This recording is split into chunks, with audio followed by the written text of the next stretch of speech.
আসসালামু আলাইকুম। কি আর বলবো ভাই, রাস্তার ভিতরেও মুরগির বাচ্চা কুড়ায় পাওয়া যায়, এটা আজকে নতুন দেখলাম। তো যাই হোক, আমরা গেছিলাম ফুটবলতে চা খাইতে, ওইখান থেকে বাসায় ফিরছিলাম, ফেরার পথে দেখি রাস্তার ভিতরে মুরগির বাচ্চাটা পড়ে আছে।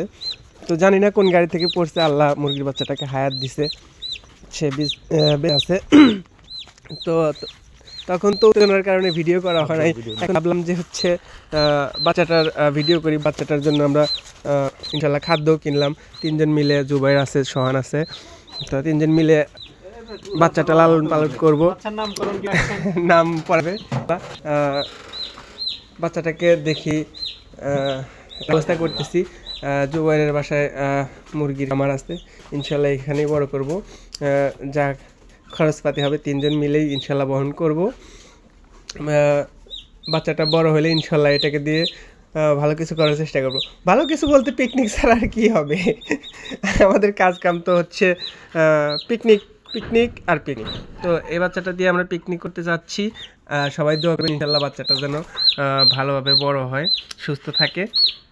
আর সবার যদি হচ্ছে ভালো লাগে বিষয়টা, তাহলে এই বাচ্চাটার আপডেট প্রতিনিয়তই আমরা দিয়ে যাব। বাচ্চাটার কখন কী অবস্থা হয় সবাইকে জানাবো ইনশাল্লাহ।